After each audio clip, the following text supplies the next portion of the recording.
الله أكبر.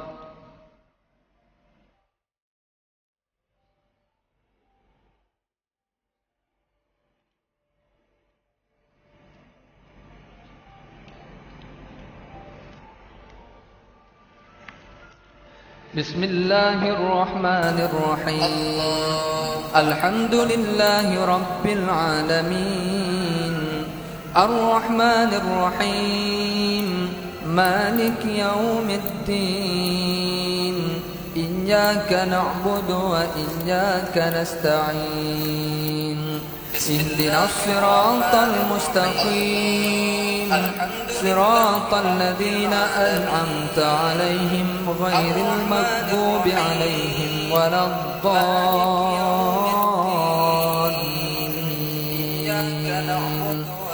آمين. الصراط المستقيم صراط الذين أنعمت عليهم غير المغضوب عليهم ولا الضالين. Bismillahirrahmanirrahim. Assalamualaikum warahmatullahi wabarakatuh. Alhamdulillah rabbil alamin wassalatu wassalamu ala asyrafil anbiya'i wal mursalin wa ala alihi washabihi ajma'in. Rabbi shrah li sadri wa yassir li amri wa hlul 'uqdatam min lisani yafqahu qawli, amma ba'd. Jadi bersyukur pada Allah Subhanahu wa taala pada pagi ini Ustaz dapat sama-sama kita bersembang santai apa dalam kudapan. Istilah kudapan ni orang kata minum pagi ya. Makan. Makan. Kan? Jadi la tak boleh lah. La tak boleh makan lah. Tetapi di sana tu kita makan rohani insya-Allah. Sebab manusia ni dia perlu kepada makanan fizikal dan juga makanan rohani. Jadi alhamdulillah di kesempatan yang ada Allah Taala pertemukan saya dengan ustaz. Kebetulan ada sahabat-sahabat yang lain. Dan pagi ni kita live ni sekadar berkongsi berkaitan dengan ilmu-ilmu yang ustaz ada insya-Allah, terutamanya berkaitan dengan tajuk kita hari ni lah, miskin jiwa miskin agama.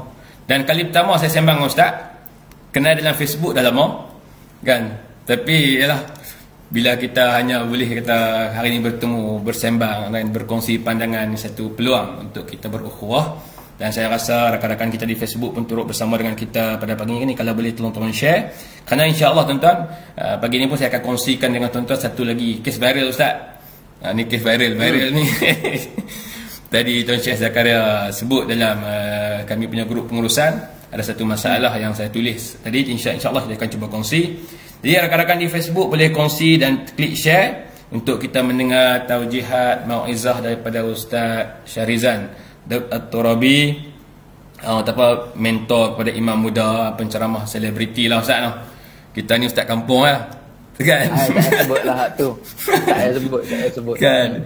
Jadi insya-Allah kita boleh tengok, kita boleh berkongsi apa-apa dengan rakan-rakan kita di Facebook. Kalau mungkin ada persoalan nak tanya pada ustaz, insya-Allah kita cuba tanya. Dan Ustaz sekarang ni rumah di mana je? Tinggal di Kota Damansara. Oh, Kota Damansara. Kota Damansara.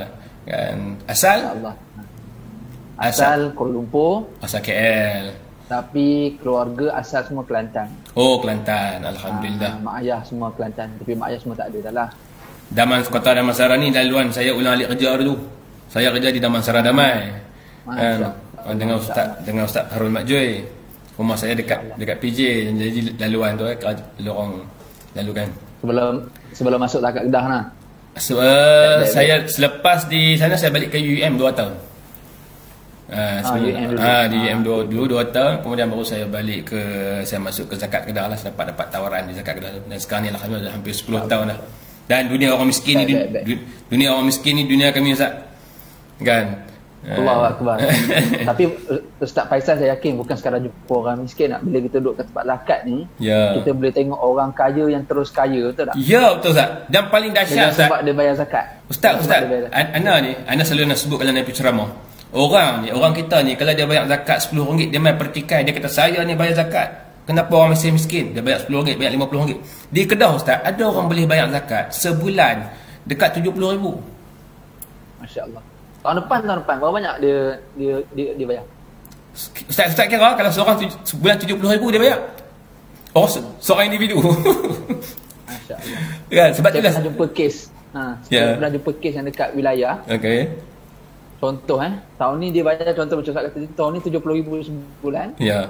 Tahun depan naik 100,000 sebulan. Ya. Itu yang kita kata. Di kita ni ada semiskin-miskin manusia ada di Kedah dan sekaya-kaya manusia pun ada.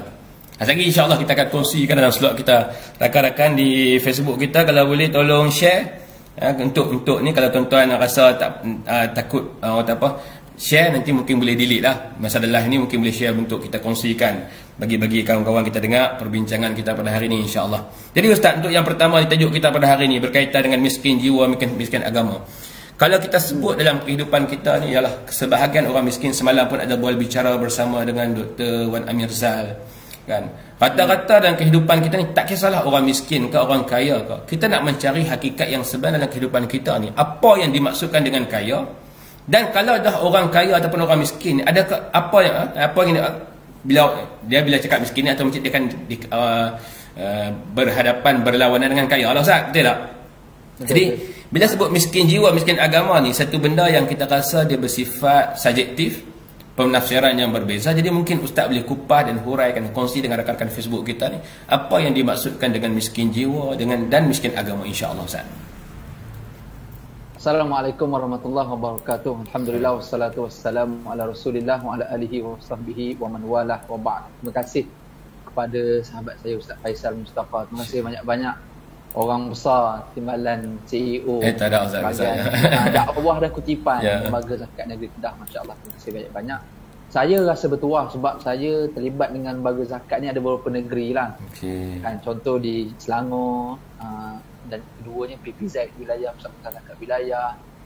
Ni yang terbaru ni kita JV dengan Kedah pula, insya-Allah. Saya pun Ustaz, sebelum saya balik berkhidmat di Kedah, saya trainer kepada Lembaga Zakat Selangor.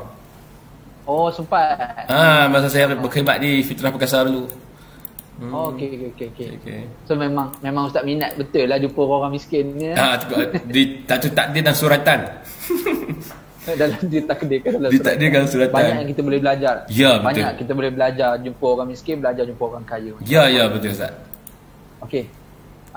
Terima kasih semua yang menonton. Saya pun dah share dekat Facebook saya pun dah share ataupun tengok ramai juga kawan-kawan. InsyaAllah saya akan share kan. Kita nak bincang hari ni tentang miskin jiwa, miskin agama. Bila sebut miskin kaya, orang akan nampak harta, Ustaz Faisal tak? Ya, betul. Bila sebut miskin kaya, dia akan nampak harta lah. Harta selalunya lah. Dan bagi orang dia nampak kalau orang tu ada rumah besar, kereta besar, pangkat tinggi, maknanya dia tu kaya lah. Ya, betul. Orang akan nampak macam tu. Okey, dan benda tu sebenarnya tak salah nampak macam tu. Betul tak? Betul. Sebenarnya tak salah. Dari satu sudut tak salah. Sebab Al-Quran pun Allah pernah sebut dalam ayat 14 surah Ali Imran. Zuyyina lin-nasi hubbus syahawati minan nisa'i wal banina wal qanatiril muqantarati minadh-dhahabi wal fiddah minadh-dhahabi wal fiddati wal khaylil musawwamati wal an'ami wal hars. Dzalika mata'ul hayatid dunya wallahu 'indahu husnul ma'ab. Ayat ni cerita Allah memang sengaja buat dunia ni, Allah memang nak hiasi dunia ni biar nampak cantik dekat manusia. Sebab Allah ni tak nak jadi orang, tak nak jadi zalim. Allah cipta kita, tiba-tiba bagi kita payah duduk kat dunia. Jadi Allah sengaja bagi kita beberapa keindahan, seri dekat dunia ni bagi kita enjoy life kita, kan? Bagi kita rasa seronok. Maka sebab tu Allah buat kita ada perasaan, tengok perempuan kita suka, perempuan tengok lelaki suka, akhirnya kita kahwin. Dah kahwin kita ada anak. Kita jadi seronok dengan ada anak. Kemudian Allah beri pula harta-harta, emas, perak, kuda-kuda yang bertanda, maksudnya kenderaan-kenderaan canggih-canggih yang kita ada hari ni. Semua tu Allah kata zalika mata'ul hayatid dunya. Semua inilah perhiasan dunia. Ya, faham perhiasan dunia, berarti Allah nak bagi kita enjoy, Allah nak bagi kita rasa seronok. Tapi yang keduanya bila sebut perhiasan, Allah tak nak kita tertipu. Dan bila sebut mata'un, satu bagi kita seronok, yang kedua jangan tertipu sangat dengan keseronokan dunia ini. Wallahu indahu husnul ma'ab. Tetapi di sisi Allah ada tempat kembali yang lebih utama yang kita nak kena kembali balik, yang namanya syurga. Allah guna tempat kembali, bukan tempat pergi, tempat kembali, sebab kita berasal daripada syurga Nabi Adam AS. Maksudnya perjalanan kita memang nak balik ke syurga. So kalau kita suka benda yang indah-indah, yang mewah-mewah, suka duit, suka nikmat, suka apa, nak rumah besar semua ni, ya, sebab kita memang berasal daripada syurga yang nikmat itu memang ada. Tapi bila kita dapat masuk di dunia, jangan kita terpedaya dengan segala nikmat dunia ni. Okey, bila kita bincang tajuk miskin jiwa, okey, miskin agama, kita takut dengan sebab kita mengejar keduniaan itu, mengejar harta yang kita nampak yang bersifat sementara, yang Allah sebut perhiasan dunia tadi, menyebabkan kita jadi miskin jiwa, menyebabkan kita jadi miskin agama kerana kita sibuk nak kejar yang tu. Kan, maka sebab itu kalau kita sembang-sembang tentang miskin jiwa ataupun miskin agama ni, ada orang dia kaya tapi jiwanya miskin. Ya. Ada orang dia kaya tapi jiwanya pun kaya, masya-Allah. Kan? Ada orang miskin harta, jiwa pun miskin. Kan, yang tu yang jadi yang Ustaz Faisal cerita nanti, yang baru-baru punya kes tu kan, Ya. bantuan macam-macam, terima bantuan itu ini, Allah, masya-Allah. Itu kalau kita nak, kita bukan nak buka aib tak, tapi dia sebagai pedoman pengajaran. Kita pun tak ada sebut nama, kita pun tak cerita sangat detail kes tu yang mana satu. Cuma memang kita berhadapan dengan orang macam ni yang dahlah miskin harta, miskin jiwa pula. Tapi ada yang miskin harta yang kita jumpa, yang jadi muhasabah pula untuk kita, yang jiwanya pula tak miskin, jiwanya sangat kaya. Jiwa dia kaya. Hartanya tak, Allah kalau tengok tu rumah sekadarnya saja, walaupun dia hartanya sikit tapi rumahnya tersusun, Ustaz. Alhamdulillah. Anak-anak berjaya, masya-Allah. Kita tengok rumahnya relax saja. Kita masuk tu, kita yang jadi terapi untuk kita, walaupun rumahnya papan dengan angin yang tiup masuk ikut tingkap tu kan, jadi terapi, Ustaz. Asal rumahku surgaku tu. Ya. Tak ada nak keluar rumah batu, aircon apa tak ada. Ya. Kita masuk tu kita rasa Allah tenangnya jiwa. Orang ni miskin harta tapi masya-Allah jiwanya kaya. Kan, jadi benda-benda macam ni lah yang kita nak kena sembang. Kalau kita kembali kepada agama, kita akan dapat untuk kita seimbangkan antara dua perkara ni. Kalau boleh kita memang nak miskin, kalau boleh kita memang nak kaya harta dan nak kaya jiwa. Dan kalau boleh kita nak cuba elak daripada kita miskin harta. Kan, sebab ada hadis Nabi SAW yang banyak mengaitkan dengan apa miskin, dengan fakir dan juga kufur. Kan, kadul fakru ayyakuna kufra, kata Nabi SAW. Kan, lepas tu kena hati kemiskinan itu dekat dengan kufuran. Ni pun nanti kita akan bincang juga kejap lagi. Kan, saya nak tanya Ustaz Faisal pula. Ya. Pandangan Ustaz Faisal pula tentang miskin jiwa ni, Ustaz Faisal. Bila di pangkat saya sendirilah duduk di lembaga zakat miskin jiwa ni, lazimnya Ustaz, pengalaman kami di lembaga zakat ni, bila kita berhubung dengan orang-orang miskin ni, kan, kita nak kata dia ni ialah kebanyakan orang miskin, bila kita pergi ke rumah dia, kita ketuk pintu bagi salam, pukul 10, pukul 11 pun dia tak bangun tidur lagi. Ini realiti. Betul. Jadi kalau baru ni ada satu kes viral ni, sebelum saya masukkan bab menjawab soalan, saya just orang kata apa, berkongsi dengan tuan-tuan. Baru ni ada satu kes viral, kita pergi bulan Ramadan, Ustaz. Bulan Ramadan. Lepas dan kita yakin dia ni bulan Ramadan tetapi baru lepas makan. Suami isteri dan anak-anak. Tak ada apa-apa. Tuan badan nampak sihat je. Nampak sihat. Jadi itu yang dibincangkan tadi. Pagi tadi saya sembang panjang dengan Dr. Nizar. Dia sebut, dia kata bila saya tulis satu artikel, dia kata Faisal, di kampung saya ni pun ada, ni doktor pensyarah UUM pun ada. Dia kata kita tak kalah, kita disebut sebagai itmut'al masakin, bagi makan orang miskin bulan Ramadan ni. Dia kata kalau bagi makan dekat depa ni, kan, bagi makan depa ni tak puasa. Tak bayangkan kita pergi hantar makanan, dia makan untuk tak berpuasa. Adakah tu mendapat pahala memberi makan pada orang miskin? Ini isu. Kalau kita tahu pula orang buat macam ni, kita bagi, kita syubhat pula. Ya, betul Ustaz. Jadi bila sebut itu saya sebut dari sudut praktikalnya, bukan saya sebut teori kata hadis. Mana kata ini dalam dunia dan realiti. Terutamanya bagaimana kita nak kata tetapi di sana saya teringat satu kisah yang dia bawa oleh Dr. Hamka berkaitan dengan miskin jiwa. Manusia kenapa dia miskin jiwa? Kerana dia melihat apa yang ada pada orang lain dan dia rasa nikmat yang Allah Taala beri pada orang lain itu lebih daripada nikmat yang Allah bagi pada dia. Contoh, dia buat satu perbezaan di antara miskin jiwa orang kaya dengan miskin jiwa orang miskin. Satu hari seorang kaya bawa kereta mewah masuk ke sebuah kampung. Ustaz, Bila dia bawa tengah drive, dia tengok satu orang miskin tu duduk tengah, orang kata apa, menjinjing ikan keli lah, bawa ikan keli. Kalau dia kata apa, dia usung ikan keli bawa balik ke rumah daripada Bendang, hasil tangkapan di mana, di Bendang. Jadi orang kaya tadi, orang miskin tadi berdialog dalam hati, dan orang kaya pun berdialog dalam hati. Disebut oleh Dr. Hamka, dia kata ketika mana orang miskin melihat orang kaya naik kereta Mercedes dalam kampung dia, terdetik dia kata seronoknya jadi orang kaya, kan? Dia kereta besar, sudah tentu rumahnya besar. Aku ni orang miskin, makan pun belum tentu, rumah pun buruk, bini pun tak pakai make up, Ustaz. Mana ada eyeshadow lah, kan? Tak pakai blusher tak ada, kan? Jadi duk tengok muka tu je setiap hari, makan pun ikan keli ni lah. Terdetik dalam hati orang miskin. Dalam pada masa yang sama, Prof Hamka tulis detikkan hati orang kaya. Dia kata seronoknya jadi orang miskin ni boleh makan ikan keli kampung, makan masakan isteri, tidak ada hutang, fresh pula, fresh, jadi tidak ada masalah. Jadi di sana tu tafsiran nilai kekayaan jiwa tu terletak kepada diri kita lah, kan? Bukan kita kata memang kadang-kadang tu kita melihat orang tu kaya, orang tu miskin, tapi di sana tu dia tu mungkin dia ada miskin yang memang yang kita tak nampak, yang disebut sebagai miskin jiwa tadi, Ustaz. Orang kalau miskin jiwa ni, kan, apa pun dia rasa diri dia ni kosong, dan dia rasa diri dia ni hilang pergantungan dengan Allah Subhanahu Wa Taala.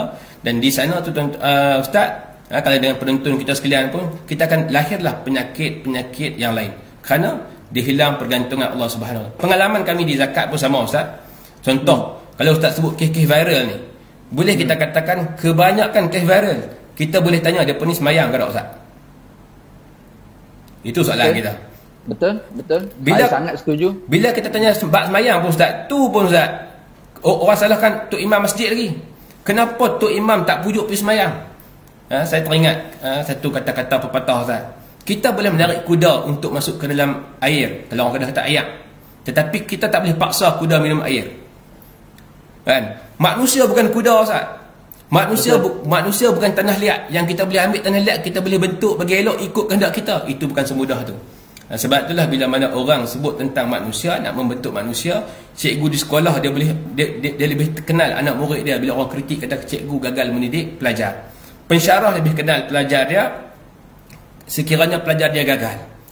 Kalaulah pensyarah yang cerdik, yang ada level profesor pun lebih kenal pelajar dia, boleh saya katakan Tok Imam lebih kenal anak kareh dia, Ustaz. Walaupun Tok Imam tadi dia tak masuk universiti, Ustaz. Betul. Ya, walaupun mungkin dia tidak ada PhD, tetapi dia lebih kenal orang kampung dan dia ada hati budi dan perasaan. Sebab itulah saya tulis. Kebanyakan orang viral ni, Ustaz, setuju tak? Yang dia viral ni dia duduk di kondominium mewah. Dan dia duduk perumahan mewah. Saya tak kata pada orang, termasuk kita lah, Ustaz dan saya. Kita ni orang yang bekerja, kita duduk di rumah taman, perumahan. Dan kita tahu norma di rumah taman, kita balik kerja masuk ke dalam rumah. Kita jumpa dengan jiran tetangga hari kenduri ataupun pergi surau. Tambah PKP ni nak jumpa jiran pun payah. Hanya berkomunikasi dalam WhatsApp. Betul tak, Ustaz? Sakit, demam jiran kita tak tahu sangat. Bukan kata orang lain, ini kita sebab realiti penduduk di taman, kan? Tetapi orang kampung tak, Ustaz. Orang kampung petang-petang bila Ramadan pergi hantar makanan, kan? Bila orang sakit pergi ziarah, orang mati dia pergi ziarah. Bahkan kalau orang jiran dia sakit, dia akan bawa pergi ke hospital. Duit minyak dia sendiri. Orang taman tak, Ustaz, dia akan naik Grab. Ini perbezaan. Tetapi orang taman yang sama, yang dia tidak pernah ambil berat tentang jiran tetangga dia pun, dia boleh kata dekat orang kampung, hampa duduk tang mana, pergi mana bila ada orang miskin. Ini yang kita nak sebut. Kita kata kita nak kena menilai ke masyarakat kita. Orang kaya dia nak kena menilai sejauh mana dia menyumbang untuk masyarakat, dan orang miskin juga nak kena menilai. Dan di sana tu timbul satu isu, Ustaz, yang mungkin saya nak tanya beliau, Ustaz. Bila mana dia rasa diri dia selesa, diri dia dah duduk dalam comfort zone selesa ni, dia timbul satu isu lagi, miskin adab. Allahu Akbar. Itu yang paling takut sekali. Kan? Dia miskin. Kalau kita dululah, saya tak tahu lah, ni pengalaman saya anak orang kampung, Ustaz. Pak saya menerai ketah dan saya nak sebut di sini, kalaulah orang kata orang miskin ni dia tidak boleh berubah, saya orang miskin, Ustaz. Saya ingat lagi pergi sekolah makan, walaupun beli nasi, bawa nasi bungkus, minum air paip. Saya ingat kita zaman-zaman saya duduk di sekolah, ayah pun tak pernah datang, orang lain datang. Kita miskin, tetapi kita miskin, kita dididik oleh mak kita ada. Bila mana orang tua-tua mai, Jangan duduk dalam bilik, kena keluar.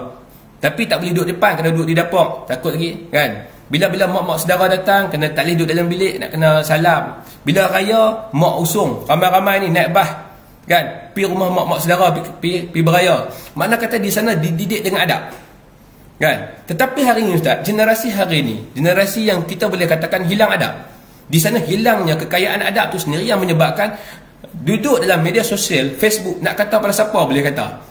Dia tengok Ustaz Syarizan ni, dia kata kut suka dia nak kata pun. Bukan kata Ustaz Syarizan, bos dia pun dia boleh kata. Kan? Ni saya kan? Betul. Bukan kata bos dia, Perdana Menteri pun dia boleh kata. Bukan kata Perdana Menteri, Agung pun dia boleh kata. Ini kuasa media sosial. Kerana di sana hilang adab, penghormatan. Jadi mungkin Ustaz boleh kongsikan dengan rakan-rakan Facebook kita ni, bagi rakan-rakan Facebook yang ada pada pagi ni mungkin boleh share perbincangan kita. Tuan-tuan share dulu, tuan-tuan share. Nanti habis sesi nanti kalau tuan-tuan nak delete, tuan-tuan delete lah di page tuan-tuan, di Facebook tuan-tuan tu, sebab nak ambil perbincangan kita pagi ni berkaitan dengan miskin jiwa dan miskin agama. Dan yang keduanya penerangan berkaitan dengan kes-kes viral yang berlaku di negeri Kedah ni, insya-Allah Ustaz. Ustaz kongsi sikit lah berkaitan dengan miskin adab. Okey. Cantik Ustaz. Sebelum saya nak masuk miskin adab tu, saya terfikir tambahan tentang miskin jiwa tadi. Ya. Orang kita ni, dia jadi miskin jiwa kadang-kadang sebab dia rasa tak cukup dengan apa yang dia ada, kan? Macam sebut tadilah. Macam orang kaya, isi hati orang kaya dengan isi hati orang miskin. Orang miskin nak jadi kaya, orang kaya nak jadi hidup macam orang miskin, kan? Sebab kita duk nampak kekayaan itu mendatangkan kebahagiaan, sedangkan kadang-kadang tak semestinya. Kebahagiaan adalah kebahagiaan, benda lain kekayaan adalah kekayaan. Berapa ramai yang orang miskin yang kerjanya kais pagi makan pagi, kais petang makan petang. Dia boleh tidur lena Ustaz dekat rumah dia. Betul Ustaz. Walaupun lembek tilam dia nipis je, walaupun tak ada aircon, Allah, dia punya tidur tu, Allah, pejam-pejamnya terus tahu dah pagi je. Punya lena tidur. Yang tidur bawah jambatan pun Allah, siap sila panggung tidur. Punyalah lena. Betul. Tapi yang kaya belum tentu. Kan kadang-kadang tertidur sekejap tengah malam pun terjaga mimpi buruk Ustaz. Tidur Ustaz. Ni saya nak kongsi dengan Ustaz sikit, nak selit sikit. Dalam satu rancangan National Geography Ustaz. Dia buat satu, saya tak ingat National Geography ataupun Discovery Channel. Ni saya mencelah. Dia buat satu kajian oleh bila orang British, orang Europe mai ke Malaysia. Dia kata Malaysia ni sebuah negara yang nice, very nice country dia kata. Tapi dia tak suka satu ke, rumah ada grill. Kita lagi kaya lagi besar grill dia, kena bawa CCTV takut kena curi. Kalau tak duri-duri tajam lah. Ya betul Ustaz, sila. Betul. Yeah. So dekat situ pun kita dah nampak tak? Yeah. Kita dah nampak tak? So apa yang punyalah risau tu, walaupun dah kaya, tapi risau dengan hartanya, risau dengan perompaknya, risau dengan itu ini. Badai orang miskin ni dia relax. Rumah tu tengah malam pintu terlohong terbuka tak apa. Kan? Dia punya bahagia dia. Macam tadi tu lah, dapat makan ikan keli dengan nasi, buka daun pisang. Daun pisang Allah. Tapi ada orang yang kaya Ustaz. Makan nasi tak boleh, makan ini tak boleh, tinggi. Ini tak boleh. Sudah aja makan kulit roti je yang boleh. So nak katanya ialah hidup kita ni tak akan rasa cukup. Saya teringat burung gagak dan juga burung merak Ustaz. Ya. Dia lebih kurang macam yang Buya Hamka cerita tadi. Itulah yang orang kaya dengan orang miskin tu. Kita hidup ni, kita nak jadi burung merak ke nak jadi burung gagak? Kamu juga nak jadi kaya ke nak jadi miskin? Ni semua ni kita nak latih jiwa kita supaya kita jangan jadi miskin jiwa, miskin agama. Burung gagak bila dia terbang, dia singgah mana-mana, kan? Dia singgah orang halau dia. Burung gagak warna hitam tu. Ya. Tak ada orang suka, tak pernah saya tengok orang bela burung gagak tu main dengan burung gagak, mana ada. Dia hinggap je orang halau. Kan orang tak suka dengan dia. Satu hari dia pun terbang, dia sampai dekat sebuah tempat. Dia nampak ada burung merak dekat situ. Burung merak dia tengok, Allah, candalah cantik. Lepas tu semua orang duk pakat nak bergambar dengan dia lah, nak duduk dekat dengan dia, kan. Jadi burung gagak kata, Allah, seronoknya aku boleh jadi merak. Dan orang seronok tengok aku, orang datang dekat aku, ambil gambar dengan aku, makan minum terjaga semua. Oh, dia rasa seronok, kan. Bestnya aku kalau aku dapat jadi burung merak. Yang merak pula bila dia tengok gagak, sedangkan merak tu stres tu. Hidupnya tak ada privacy. Orang sikit datang, sikit nak tengok dia apa semua, kan. Hidup pula terkongkong dalam pagar macam tu. Dia pun tengok gagak, Allah, bestnya kalau aku jadi burung gagak. Boleh terbang bebas merata-rata, orang tak kacau aku apa semua. So ini yang kita nak kena fikir dalam hidup kita ni. Kita nak jadi yang mana satu. Betul, Islam ajar, agama kita ajar supaya kita ni miskin jiwa, miskin agama, kita kena ada satu konsep. Konsep yang nombor satu ni yang pada saya, yang kita akan kaitkan juga dengan miskin adab ini. Benda tu dia macam mana pun dia akan pergi kepada sifat dalaman kita, namanya mahmudah ke mazmumah, sifat yang terpuji ke sifat yang tercela. Antara sifat terpuji yang kita kena ada dalam hidup kita ni, antaranya sifat syukur lah, sifat syukur. Bila kita jadi orang yang bersyukur ni, kita tak akan terlalu nampak orang lebih daripada kita, dan kita pula tak terlalu menghukum dan menghina orang yang kurang daripada kita. Okey? Tapi kita akan tengok dua-dua. Kita nampak orang, kalau kita orang bersyukur, kita nampak orang lebih daripada kita, kita tak akan ada dengki. Malah kita mungkin akan ada pun ghibtah, hanya cemburu, macam mana aku nak jadi kaya macam dia, dalam keadaan kita tak akan jatuhkan dia, kita akan belajar. Macam mana aku nak kaya macam dia? Macam mana dia ni boleh kaya? Apa yang dia buat? Sedekah banyak mana? Zakat banyak mana? Kita dah bersyukur, alhamdulillah, rumah ada, kereta ada, apa semua, tapi nampak orang yang lebih daripada kita. Tapi dengan apa yang kita ada, okey lah. Sebab kita masih nampak orang yang di bawah kita. Ada orang miskin, ada orang yang susah, yang tak ada pun apa yang kita ada. Walaupun kita nampak orang tu miskin, lebih rendah pangkat daripada kita semua, kita taklah hina pula orang bawah tu. Kerana kita ada syukur tadi. Orang yang tak ada syukur, dia nampak orang yang rendah daripada dia akan hina. Dia nampak orang yang lebih daripada dia akan dengki. Kan? Jadi orang yang miskin adab, ini antaranya. Dia nampak orang lebih daripada dia dengki. Dia nampak orang kurang daripada dia akan hina orang tu. Dan itu juga akan dapat satu lagi sifat tercela yang dia ada, itu sifat sombong lah. Sebab orang sombong ni suka hina orang. Orang sombong ni dia suka menghina orang lain. Jadi bila kita bincang ni, satu benda yang kita kena belajar tentang miskin adab ini, tambah pula kita dekat media sosial.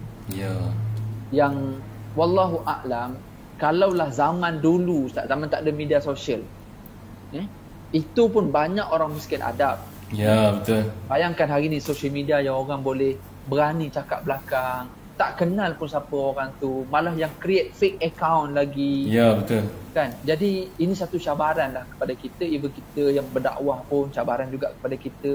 Sebab kita kena berhati-hati juga, kadang-kadang kita nak bercakap bukan sekadar apa yang kita nak cakap, kita nak kena fikir pula apa yang orang faham.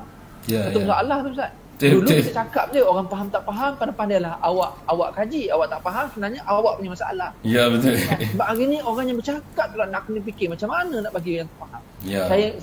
Saya pernah tengok kalam murabi kita, Ustaz Farouk sendirilah. Kan, dia pun share ada banyak pengalaman dia dekat IKIM lah apa semua kan. Dia cakap elok je.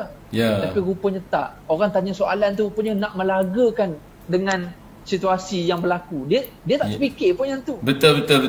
Kan? Dia tak terfikir pun isu tu. Tiba-tiba punya dah nak kaitkan dengan nak pergi sentuh personality orang dan sebagainya. Jadi na'udzubillah min zalik. Hari ni Allah kita nak cakap. Kadang-kadang kita cakap benda yang baik pun orang salah tafsir. So nak katanya sekarang ni isunya adalah miskin adab. Bukan salah yang bercakap tu. Salah orang yang faham tu. Orang hari ni pula dia nak tengok pula siapa yang bercakap. Kan? Betul. Sedangkan orang-orang yang tak sombong, dia bukan nak tengok siapa yang bercakap. Orang yang tak sombong ni dia akan tengok apa yang orang tu kata, apa yang orang tu cakap. Tapi hari ni tak, kerana kita miskin adab, kita lebih nak tengok siapa yang bercakap tu dulu. Alah, awak nak bercakap, awak siapa? Betul kan? Kerana kita kekurangan akhlak, kekurangan adab itu. Sedangkan kalau Sayyidina Umar bin Khattab, kalau Nabi sendiri pun pernah ditarik pakaiannya sampai berbekas badan Nabi dan sebagainya, Nabi tak pernah kisah pun siapa yang buat dengan Nabi. Tapi Nabi nak tengok apa sebenarnya orang ni, apa yang nak diperkatakan, apa hajat orang tu dan seumpamanya. Nabi tak ada fikir pun siapa figure tu, public figure tu, siapa orang tu, siapa individu ni, tak ada. Nabi tak ada fikir langsung. Ini yang diajar oleh adab Rasulullah SAW. So ini juga benda yang kita nak bersama-sama fikir. Kita duduk dalam PKP hari ni, kita tak dapat jumpa orang dan kita takut kerana tak dapat jumpa orang dalam menjadikan kita makin lemah dan juga makin miskin adab dengan tekanan yang kita ada, dengan faktor keuangan dan sebagainya, dengan mungkin juga spiritual kita yang mungkin berkurangan sebab tak dapat pergi masjid ke apa semua. Tak-taklah macam-macam alasan menjadikan kita jadi miskin adab. Jadi wallahu a'lam, sebab tu saya sebenarnya tak suka sangat online. Ya. Sebab kita tak dapat tahu emosi sebenar, kita tak dapat tengok Ya. orang mad'u kita tu siapa. Ya, betul. Lepas tu dalam kehidupan sebenar kita memang kena bermuamalah. Muamalah ni kena on the ground. Kena bil hal. Kan? Sebab tu kita nampak saja benda dekat online tak semestinya betul-betul sebab emosinya berbeza. Ya, betul Ustaz. Kita nampak orang yang miskin dalam online dengan gambarnya, dengan captionnya, dengan tulisannya, dengan video dia. Kan? Kadang-kadang benda tu tak semestinya sama dengan yang on the ground tu. On the ground, betul. Ustaz Faisal lagi tahulah. Kan? Sebab itu hari ni kerisauan kita orang jadi makin teruk tentang miskin adab, akhlak di sosial media dan seumpamanya yang berlaku di Zakat Kedah. Habis orang semua hantam Zakat Kedah hari tu, isu dekat Baling lah, dekat ni yang terbaru dekat Iyan hapus semua sekali. Ni yang terbaru yang tengah panas dekat Pahang. Kat Pahang. Dan orang hentam habis apa semuanya dekat Pahang tu, masya-Allah. Jadi kita jadi macam Allah, mana pergi adab semua orang. Dan sebenarnya pengalaman saya Ustaz, bila kita jumpa orang-orang yang cakap bukan main kasar dekat sosial media, bila jumpa depan-depan, Allah baik je sebenarnya Ustaz. Ya. Sebenarnya baik je. Tapi tergamak dia dekat sosial media tu, dia punya ganas, dia punya kasar tu. Macam rasa macam nak boleh perang lah. Tapi bila jumpa depan-depan, Allah baik, lembut je sebenarnya. Wallahu a'lam, banyak benda lah sebenarnya yang kita nak kena repair Ustaz. Mungkin di sana ada split personality juga Ustaz lah. Dia jadi berani. Dia jadi berani dekat depan-depan senyap terus. Nak terus. Kan? Itulah kita jadi risau, na'udzubillah min zalik. Tu saya sangat yakin apa yang berlaku dekat Kedah hari tu. Saya rasalah yang banyak duk hantam, duk maki, duk caci zakat Kedah. Sedangkan Ustaz, pengalaman kita duk terlibat dengan lembaga zakat-zakat negeri ni, saya setiap kali pergi PPZ ke pergi Selangor ke, orang akan buat benchmark zakat yang terbaik ni zakat Kedah kan. Terima kasih Ustaz, terima kasih. Memang zakat Kedah. Betul. Saya duduk dekat PPZ, bila kita duduk buat program-program dengan PPZ, dengan asnaf ke, dengan petugas-petugas, dengan pegawai semua, kita duduk cakap sendiri contoh-contoh tentang efektif, tentang kerja yang bagus zakat Kedah. Tapi dalam isu ni tiba-tiba Allahu Akbar, zakat Kedah kena sampai macam tu sekali, tak gamak kita nak baca. Kan? Tapi saya yakin yang komen teruk-teruk tu semua orang yang jauh, orang yang tak orang yang jauh kan. Orang Kedah, saya tak pastilah orang Kedah ada tak, saya ingat seorang dua je kan yang ada. Ada bukan tak ada, saya yakin ada. Ada Ustaz, ada. Sebab main dengan emosi Ustaz, orang semua pakat marah-marah, siapa yang tak marah kan. Jadi itulah benda ni, wallahu a'lam, semua jadi muhasabah bersama. Muhasabah bersama. Satu benda kadang-kadang orang dia perlukan clarify. Bila kita clarify, baru orang cerita betul balik, baru dia lega. Ada orang memang miskin adab, kita clarify lah macam mana pun, dia kata alah nak cover line lah itu. Nak cover line, betul Ustaz. Jadi dia tak nak terima dah. Jadi betul. social media ni kadang-kadang tak clarify pun lebih bagus lah. Diam terus lagi bagus. Sebab kadang-kadang dia lagi panjang, lagi banyak pula orang miskin adab yang masuk, yang tak ada kena-mengena, bertambah pula lagi. Wallahu a'lam, banyak benda lah. Ustaz mungkin PhD Ustaz dalam bidang media Ustaz kan. Ya. Ustaz lagi pandai lah dalam bidang saraf, macam mana berhadapan dengan sebuah benda. Kita Ustaz share sikit. Kenapa orang ada personality yang masalah split personality, masalah adab kat social media. Dekat depan-depan ada yang orang yang tak beradab ni, tapi tak banyak. Sebab orang banyak menyimpan kalau depan-depan. Dekat social media ni orang jadi berani. Kenapa Ustaz? Terima kasih atas soalan tanya kakak moderator Ustaz ni. Sebelum tu saya ucapkan terima kasih kepada YB Datuk Ishak Murad, kita punya pegawai keuangan negeri Ustaz, turut bersama dengan kita pagi ni. Masya-Allah. Orang Datuk pun ada, Saudara Syamir, Puan Fazni, Tuan Haji Jafri, Jutawan Ayam Bismi. Ni berjihad turut bersama dengan kita pada pagi ni, Tuan Haji usahawan Ayam Bismi, Ustaz Syazwan kita daripada Pulau Banggi, Ibnu Rajab Saghir, seterusnya Mahmud Muhyiddin, sahabat saya Khubaib, kemudiannya Ustaz Fidal Razak, Tuan Haji Zamri, lain-lain tu tak naik nama. Ada bersama dengan kita pagi ni insya-Allah. Terima kasih banyak semua pakat luang masa nah. Pakat share lah setakat mana yang kita boleh share untuk perbincangan kita pagi ni. Jadi bila kita sebut Ustaz, anda teringat bila sebut split personality, Ustaz dulu bila semasa belajar sekolah, Ustaz pernah duduk asrama? Asrama? Pernah. Saya pada tingkatan 1 sampailah CJ tinggi asrama sebelum saya pergi Mesir. Saya 6-7 tahun. Benda ni kalau kita lihat dalam kehidupan lah, mungkin di rakan-rakan Facebook juga kita pernah tinggal di asrama. Pengalaman saya sendirilah. Ada anak-anak yang mana di rumah ni baik tu pijak semut tak mati. Tetapi tiba-tiba dipanggil oleh cikgu, oleh ustaz, anak dia lompat pagar. orang tak fly lah, pergi beli makan malam, PCC dan sebagainya. Jadi menyebabkan mak dia terkejut. Dia kata anak saya ni di rumah baik, tetapi di sekolah jadi kalau orang kata kawak. Ya, jadi kalau ketua somethingnya, ketua gangster di sekolah anak dia. Itu istilah paling mudah yang kita boleh lihat manusia. Dia ada double split personality. Seseorang yang di rumah dia nampak baik dan di sekolah berbeza. Hari ini lagi dahsyat. Orang yang sama pergi ke pejabat, duduk depan pos, jalan tak panggung kepala. Baik, tuan kita bos tuan. Tetapi dalam pada masa yang sama, dia memang geram kat bos dia. Balik dia tulis dalam Facebook, dia maki macam-macam. Anak haram. Macam-macam lah. Istilah-istilah yang memang pelik. Yang tuan pun boleh tengok setiap kali viral, dia boleh tulis macam-macam. Kerana dia boleh tunjukkan siapa dia sebenar. Kan? Dan orang ini antara kalau dalam istilah kaunseling disebut sebagai disorder lah, kecelaruan mental yang berlaku dalam masyarakat, terutamanya di dalam media sosial. Manusia dia ialah bila kita ni Ustaz duduk di awang-awangan. Macam Ustaz tadi lah, saya pun sebenarnya saya tak suka kuliah-kuliah live ni, sebab kadang-kadang lidah kita ni cakap tersilap. Orang boleh rakam, download dan viral kesilapan percakapan kita. Tetapi disebabkan PKP ni terpaksa buat ijtihad baru, kan? Terpaksa buat ijtihad baru, ya kan? Terpaksa beli equipment baru. Terpaksa beli equipment. Saya ada sebuah isteri kata hari-hari beli lampu, beli laptop. Sebab untuk apa? Kerana kita nak menjayakan agenda kerajaan negeri. Datuk Setiausaha Kerajaan Negeri panggil Tuan Syed Zakaria bincang macam mana agensi-agensi agama ni boleh memberikan kesedaran kepada masyarakat dari sudut kuliah dan sebagainya. Jadi kita kata kalau zakat ni kita buat live kuliah dan sebagainya, termasuk di page-page peribadi lah, untuk sampaikan ilmu, nak menyuburkan bumi Kedah. Tetapi dalam pada masa yang sama Ustaz sebut tadi, kita berusaha yang terbaik. Saya tak nafi. Di mana-mana saja orang selalu sebut, dia kata kenapa Kedah masih lagi ada orang miskin, kenapa Malaysia masih lagi ada orang miskin. Kita nak kena ingat Ustaz, kemiskinan ni ciptaan Allah Subhanahu Wa Taala. Betul, sangat setuju. Bila sebut innamas sadaqatu lil fuqara wal masakin ila akhir ayat, sedekah ni untuk siapa? Untuk fakir dan miskin. Yang tu kita tak boleh mansuh, sebab akan ada orang miskin. Yang keduanya sampai kiamat. Sampai kiamat. Abadan abada, sebab benda yang duduk dalam Quran dia takkan mansuh. Yang keduanya, kalau disebut kenapa Kedah ni miskin ramai, kita di sana kita sebut tadilah, miskin ni dia bukan satu faktor, dia banyak faktor. Sama ada sakit, ada anak ramai. Yang tu memang kita bantu, tapi yang paling bahaya ialah miskin sikap.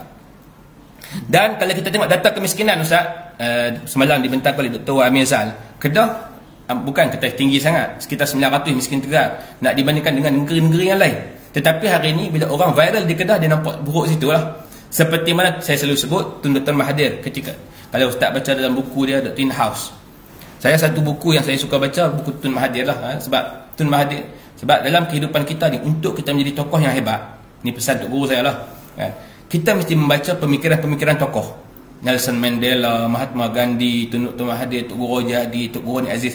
Sebab kita membaca buku tu, kita mendapat sebahagian besar kehidupan hidup dia. Salah satu yang dia rakamkan ialah bagaimana Amerika Syarikat, bila mana orang mempertikaikan kenapa Malaysia membangunkan negara dalam keadaan masih ramai lagi orang miskin. Ketika mana keluar satu filem, filem Track, saya tengok satu filem, mungkin kita boleh cari, ditayangkan kemiskinan di Malaysia berlatar belakangkan KLCC. Ketika mana Tun Mahathir pergi ke US, dia suruh wartawan kita ambil lah gambar orang miskin US, sebab di US pun miskin berlambak Ustaz. Itu negara kaya, berlambak. Pergi ke UK pun banyak. Jadi mustahil lah kita duduk di Kedah ni kita boleh membasmi kemiskinan. Tambah-tambah lagi yang saya cerita tadi Ustaz, orang kaya tapi belagak miskin. Ada. Ada seorang di gawai kita lah, satu hari datang seorang membayar zakat, mai pakai baju buruk. Dia pegawai kita ni ingat kot dia ni nak main minta zakat Ustaz. Buka buku akaun, ada duit 4 juta. Allahuakbar. Tadi pun sama Tuan Syed Zakaria Buh dalam grup, dia kata nak selesaikan macam mana kes ni.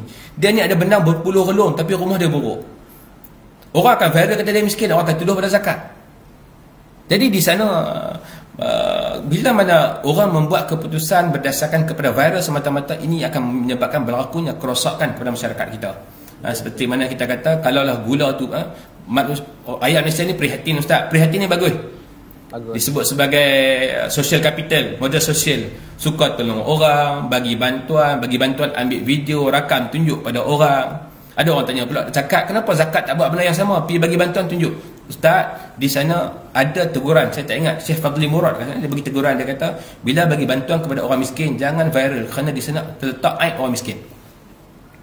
Kerana kadang-kadang rumah dia buruk, pakai tak tutup aurat, macam-macam lagi aib yang ada pada dia, terbuka aib-aib yang lain.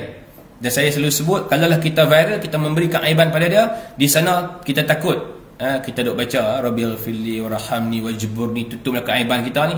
Takut kat dunia Allah Taala tutup keaiban kita. Duduk kat akhirat ni. Ya. Benda ni pun jadi satu benda hari ni tak, yang orang kita jadi konflik Ustaz benda ni. Ya. Kan sebab orang bagi tahu kena tunjuk. Ya kita pun faham. Ya, faham. Tunjuk. Kita faham boleh tunjuk, bukanlah tunjuk tu riak terus. Bukanlah haram tunjuk. Dia sekarang ni orang jadi faham macam tu bila kita tegur bab tak boleh tunjuk. Tu kata apa ni, awak nak menghukum orang nak riak apa semua. Tak, bukan isu itu. Bukan isu itu. Bukan itu isu dia. Dia sebenarnya perlu tunjuk sebab Quran pun dah sebut. Kita pun dah cerita panjang benda ni. Ya, kita panjang. Betul, sebab tu kita kata boleh tunjuk, tapi Islam ajar kalau sembunyikan lebih baik. Ya. Kan. Wa in tukhfuha wa tu'tuhal fuqara fa huwa khairul lakum. Ya. So maknanya bila Tuhan bagi tahu sembunyi tu lebih baik, mesti ada sebab. Ya. Tapi dalam masa yang sama perlu juga tunjuk, sebab kalau tak tunjuk langsung, contoh zakat Kedah, bukan tak tunjuk langsung. Ada yang kita tunjuk. Kita Ustaz, bayangkan setiap gambar yang kita nak rilis kita akan ambil kira. Gambar ni boleh rilis ke tidak sebab membuka aib kepada pembayar, penerima. Bagaimana pemakaian kita sampai ke tahap kadang-kadang kita tak pasal ambil angle yang paling minimum. Betul. Kan? Untuk nak menutup keburukan, kelemahan semua tu kan. Betul. Jadi kita terpaksa, kenapa kita melihat, tetapi bila mana dah di-viral kan, kita terpaksa counter dengan kita menggelarkan fakta yang memang orang marah pula, orang kata tu dia duk pi. Jadi cerita habis pula. Ya, contoh di sana tu kita ialah kita dalam keadaan kita ditohmah, saya selalu sebut, kita bukan saya ni Ustaz, saya kerja Ustaz. Saya jawab kan, kenapa kita mempertahankan isu zakat? Bukan sebab saya kerja di zakat Ustaz. Sebab zakat itu rukun Islam. Saya pedih telinga Ustaz bila orang selalu sebut, dia kata gereja lebih baik daripada masjid. Akidah tu duduk di mana? Betul. Ustaz boleh bayang kalau ustaz kita ni orang cerdik Ustaz, Tuhan bagi akal kan. Kalau lah depa kata pi gereja dapat duit, gereja ni tak duit, tak ada siapa tunggu pun boleh ambil. Tunjuk gereja mana? Betul. Kawan saya duduk betul. Duduk di Sarawak Ustaz, jita gereja pun kena curi. Kita hari ni di masjid bukan takat duit kena curi Ustaz, tabung masjid pun kena curi, kasut pun kena curi, TV pun kena curi. Kalau takat kata ini, kita kata sampai akidah kita lari memuji gereja, memuji temple ataupun kuil lebih daripada masjid kita, iman kita di mana? Ini soal akidah. Menghina institusi zakat yang merupakan rukun Islam dalam keadaan hang banyak zakat pun tak. Betul. Dia nak compare masjid dengan gereja pun. Apa komen? Dia bukan kaki masjid pun. Apa komen Ustaz? Betul. Lepas tu kita kaitkan benda ni dengan miskin adab. Sebab hari ni ramai orang dia hanya bercakap saja tapi dia tak tahu realiti sebenar. Dan benda ni memang akan berlaku sampai kiamat. Cuma dia kita faham benda ni proses. Kadang-kadang yang kuat cakap ni sebab dia tak terlibat. Bila dia lama-lama bila dia dapat tahu, baru dia akan jadi lagi hebat daripada Ustaz Faisal sudahnya bila menyantuni orang-orang miskin. Ramai orang dulu cakap lain, hari ni akhirnya bila dia tahu cerita sebenar, dia lagi lebih hebat daripada orang yang dah biasa buat NGO. Jadi kita faham benda ni proses. Okey? Walaupun dalam proses kita kena orang kata apa, kena ada had lah. Macam mana Ustaz nak? Ya, betul. Lah. Kalau kita nak komen, nak komplain, nak mengadu apa-apa pun, kita kena fikir besar sikit. Kan dengan kita cakap macam tu, akhirnya kita dah bakar api-api dekat orang lain, tak ada kena-mengena orang lain yang tak adalah marah sangat, tapi dengan bahasa kita menyebabkan orang marah. Ya, kan? Betul. Orang marah dah, akhirnya orang lain pula pakat. Kita jadi risau yang tu lah benda tu. Sebab tu kita faham benda ni proses. Tetapi semua orang faham. Ada satu lagi yang Allah, ada orang yang berubah, banyak orang berubah sebenarnya.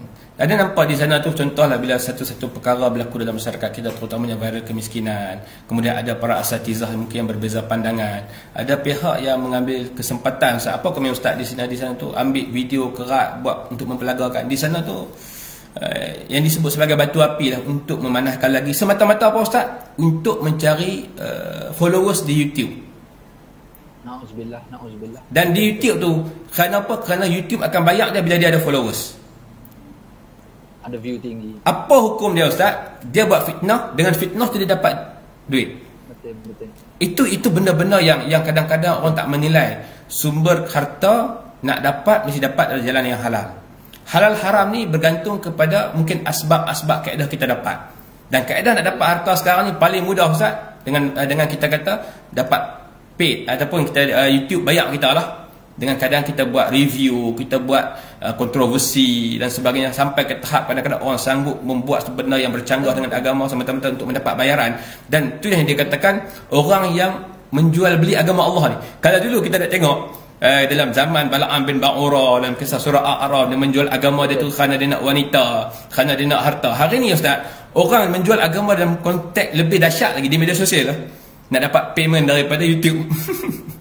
Kita tidak tuduh kepada siapa, tetapi realiti Ustaz. Sebab saya mengkaji bila berlakunya perkara benda sebegini, saya mengkaji satu trend yang disebut sebagai guerrilla marketing. Marketing guerrilla. Marketing guerrilla ni selalunya digunakan oleh media. Teori media dulu hanya digunakan oleh orang media. Di TV, ialah dulu media terhad, ada TV1, TV2, TV3 yang digunakan oleh mereka untuk membuat guerrilla marketing untuk menjual produk-produk mereka. Tetapi apabila muncul media baru, Ustaz pun boleh Google salah satu buku berkaitan dengan guerrilla marketing yang dibuat oleh seorang penulis di US. Hari ni kesemua social influencer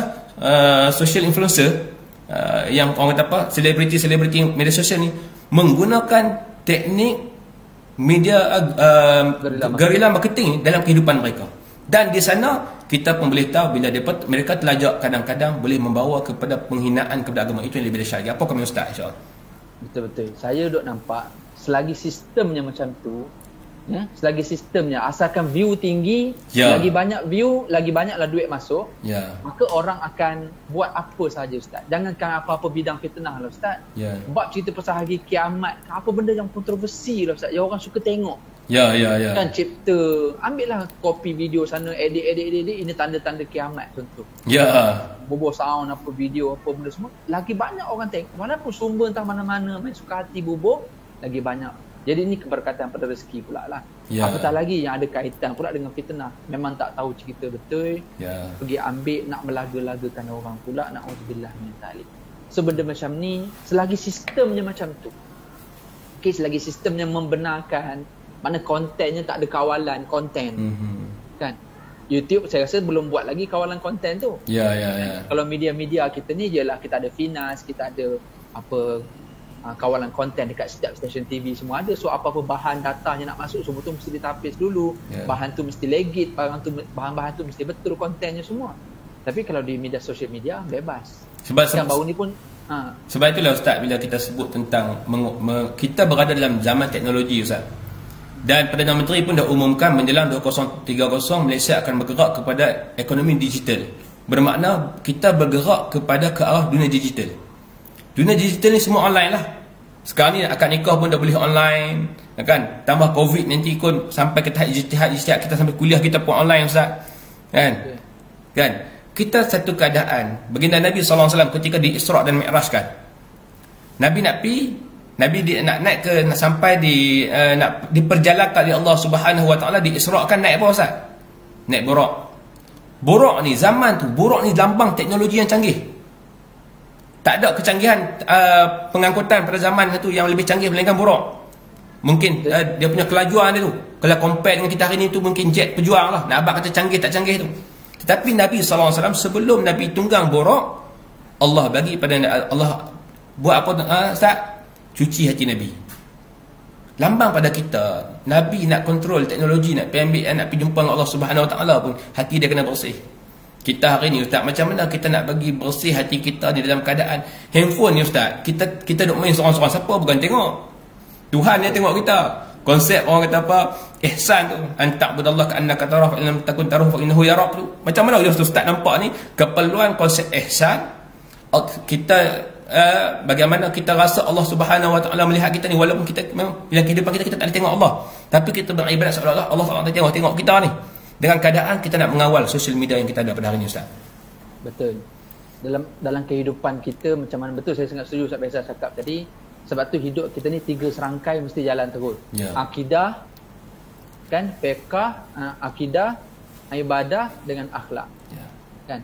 benda tu mesti jalan serentak. Maknanya ilmu tauhidnya, ilmu fiqahnya dan juga ilmu tasawufnya mesti jalan tiga-tiga sekali. So kalau hidup kita ni hanya berdasarkan fiqah saja, kan maknanya yang penting aku buat ni, aku tahu halal haram, boleh tak boleh, itu je. Dalam keadaan akidahnya tak betul, akhlaknya tak betul, payah juga. Sebab sendi agama tu tak ada. Maka sebab tu semua orang perlu kembali baliklah kepada perkara ni. Yang benda ni lah yang kita duk buat lama Ustaz di masjid, surau, apa semua yang kita turun di lapangan, jumpa dengan gangster, jumpa dengan gelandangan apa semua sekali, kita duk kukuh benda ni lah. Sebab kalau kita duk jumpa gelandangan, duk bagi duit semata-mata, sudahnya dia orang memang terus miskin bukan sekadar harta, miskin jiwa terus. Mereka memang sengaja tak nak senang. Macam yang berlaku kan, banyak pusat zakat nak bagi rumah, tak nak, dia memang nak duduk rumah dia juga.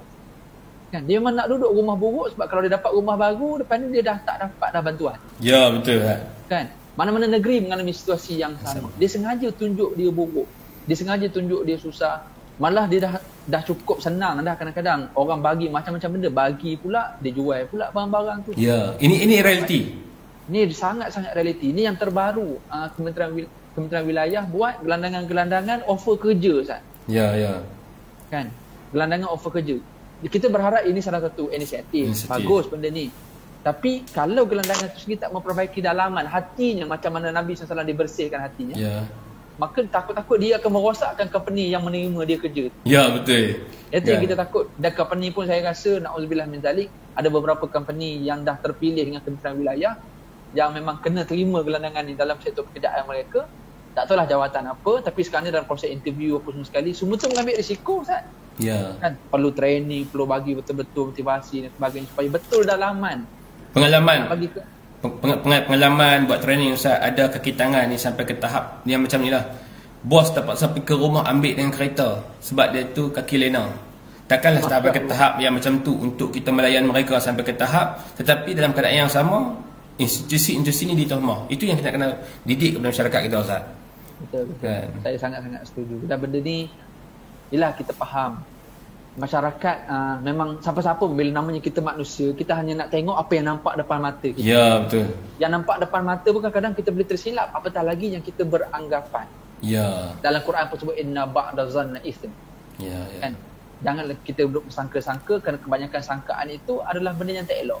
Ya, Kebanyakannya betul. salah pula. Ya. Jadi kita tak tahu, tengok depan-depan pun kita boleh tertipu, apatah lagi yang kita sangka-sangka. Ya. Jadi yang ramai yang berlaku di Zakat Kedah, yang berlaku di Pahang, masyarakat semua, ya kita faham. Kadang-kadang masyarakat dapat berita yang tak pasti, dan mereka pula ada satu perasaan yang gopoh, yang tak sempat nak clarify. Ya, betul, Ustaz. Kita faham, memang kita dah terang banyak kali dah, suruh tabayun dulu, suruh clarify dulu, baru komen apa-apa. Tapi kita faham manusia ini memang diciptakan tergopoh gapah. Ya, isti'jal. Nabi Adam, isti'jal. Dalam keadaan Nabi Adam sendiri, kalau tengok dalam kitab tafsir Ibn Katsir sebut, Nabi Adam tu bila sampai je wahyu, sampai je roh, sampai dekat lutut dah bergerak dah kaki, sampai pinggang dah start bergerak. Sampai je hidung Nabi Adam terus bangun. Nak kata hidup manusia ni memang dia gopoh. Ya, apa? Okay? Kita teranglah macam mana pun dapat apa-apa berita, in ja'akum fasiqun binaba'in fatabayyanu, teranglah. Orang bukan tak tahu benda ni, semua orang tahu, tapi kerana perasaan dengan cetusan-cetusan pula orang duk komen itu lagi akan menyebabkan semua orang jadi bertambah gopoh. Dah lah personal memang ada gopoh, Ya, betul. tambah pula faktor-faktor lain yang menyebabkan kita jadi gopoh. Jadi semua tu betul, dalaman kita kena betul lah. Kalau nak cerita pasal dalaman pula, kita kena buat kuliah yang nombor 2 lah. Kuliah nombor 2 lah, ya Allah, ni Nombor benar. 2 pula, kita cerita pasal dalaman semata-mata. Dalaman semata-mata, kan. Macam mana Tanbihul Ghafilin ajar Imam Alaih Samarkandi sebut, macam mana Imam Al-Ghazali sebut dalam Muqashafatul Qulub, macam mana nak bagi betul dalaman. Ya. Itu insya-Allah Ustaz, kita cerita yang tu pula. Saya ingat bila disebut oleh Ustaz Farul, ketika mana saya satu ketika saya dipanggil untuk ceramah, Ustaz. Saya tengok Ustaz, saya tanya Ustaz Farul lah, Ustaz tolong Ustaz bagi nasihat, apa yang saya patut cakap. Dia kata pada saya, mudah Ustaz. Dia kata orang Melayu hari ni lebih bercakap soal mati pucuk, minta kasar sikit lah, tetapi mereka lupa soal mati akar. Manusia, dia kata orang Melayu bercakap, pendakwah bercakap soal presenting problem, tetapi pendakwah lupa the real problem. Dia kata presenting problem yang apa yang kamu nampak, tetapi apa yang duduk di dalam tu, dia kata itulah yang nak kena selesai. Itu yang kita nak kena tengok, yang kita nak kena gali, dan kita nak kena teliti untuk diselesaikan, kan? Dan benda tu dia kata bukan mudah, bukan semudah kita cakap, bukan semudah kita didik, bukan kerana apa, kerana manusia kan, dia ada dia punya pegangan-pegangannya, dan benda tu kita nak kena teliti dan kita nak kena kaji, insya-Allah lah. Macam mana Ustaz? Kan? Betul. Ya. Okey, sekarang ni Ustaz Ya. Ustaz memang terlibat 100% dengan lembaga zakat negeri Kedah. Ya, betul. Ustaz nampak orang yang kaya terus kaya, Ya. dia bayar zakat menjadikan dia terus kaya. Tahun ni dia bayar 50,000, tahun depan bertambah dia bayar zakat. Jadi bila dia bayar zakat bertambah, berarti pendapatan dia bertambah lah. Ya. Memang kita nampak jaminan yang macam tu. Ya. Yang keduanya, Ustaz juga mungkin ada pengalaman yang orang ni miskin dan terus miskin. Yang kita, kalau orang tu kaya jiwa Ustaz, dia tahun ni dapat zakat, dia berazam supaya tahun depan dia bayar zakat. Kalau dia kaya jiwa. Kan? Tapi kalau dia miskin jiwa, dia akan rasa seronok, dia take for granted, dia jadi comfort zone, dia jadi take for granted, ambil kesempatan, biar aku terus susah, sekarang aku terus dapat, aku tak payah kerja, tak payah apa. Kan? Saya pernah pergi Ustaz, Allah, kadang-kadang kita duk angkat beras masuk dalam rumah, nak pijak tangga Ustaz, pijak tangga patah. Ya. Tahu? Jadi kita terpaksa betulkan tangga sebelum tuan rumah keluar, takut dia terasa hati pula tangga dia patah. Jadi kita nak naik tangga dengan bawa barang beras dengan berpeluh, tak cakap punya letih Ustaz. Kan kita bagi apa semua, kita ajak semayang, tak apa, semayang dulu. Dia duk gulung rokok. Dia gulung rokok, okey tak apa lagi. Okey. Tengok keadaan memang macam Ustaz sebutlah, semayang tidak apa, sebab dia jiwanya miskin, agamanya jadi miskin. Tapi bila tengok rupanya Allah, tanahnya memang bereka-eka Ustaz. Ya. Orang minta jual tak nak jual. Okey. Kita yang tukang bawa beras yang berpeluh ketiak ni, kita lagi miskin daripada dia. Itu betul Ustaz, itu betul. Jadi itu isu miskin, isu dalaman ni Isu dalaman. Isu dalaman ni dia atas orang kaya pun ada, atau orang sederhana pun ada, atau orang miskin apatah lagi. Ya. Cuma yang kita takut kalau jadi dekat orang miskin, dah miskin harta, miskin jiwa tu lagi masalah. Itu yang Nabi teruk, paling teruk seburuk-buruk golongan, dia miskin jiwa dan dia miskin agama, miskin harta. Itu seburuk-buruk golongan lah. Kan, sebab tu Nabi minta doa dengan satu orang, Allahumma inni a'udzubika minal kufri wal faqri. Wal faqri. Ya Allah, aku minta lindung denganmu ya Allah daripada kekufuran dan kefakiran. Kan? Dalam hadis tadi pun kita dah sebut dah, adalah sesungguhnya kemiskinan itu boleh membawa kepada Kekufuran, ya. Memang ini bendanya. Satu kufur, satu sebab kadang-kadang orang bilang miskin dia terdesak, dia boleh ambil harta dengan cara haram. Ya, betul. Kan yang merompak yang itu ini macam-macam lagi, termasuklah yang menipu zakat apa semua. Ya, betul. Kan menipu orang ramai sebagainya, dia dah dapat bantuan dia minta lagi dengan orang. Sebab betul. Orang miskin ni dia ada yang as-sa'il, ada yang mahrum. Ya, betul, saya setuju. Orang miskin ada yang meminta-minta, ada yang tak meminta. Yang kita risau ni yang jadi meminta-minta ni, dah dapat banyak tapi duk minta lagi. Kita ada unsur penipuan. Sebab tu kufur dengan fakir tu dekat. Nabi minta lindung, dalam hadis pun Nabi sebut kemiskinan, kefakiran itu boleh membawa kepada kekufuran. Maka sebab itu miskin jiwa dengan miskin harta itu adalah benda yang sangat-sangat kita kena hati-hati. Namun dalam masa yang sama, orang kaya pun tak kena hati-hati juga. Ya, betul. Harta, kekayaan yang Allah bagi dekat kita tu, Allah akan persoal pula daripada mana sumbernya kita dapat, macam mana pula kita guna, banyak mana pula kita bagi kepada orang. Ya, betul. Jadi semua hidup kita, miskin pun Allah nak uji, kaya pun Allah akan uji juga. Ya, betul, itu setuju. Yang kita cemburu, kita tengok orang kaya tapi dia kaya jiwa, masya-Allah. Allah Akbar Ustaz. Itu yang saya sebut Ustaz tadi, ada orang dia boleh bayar zakat sebulan 70,000. Kan?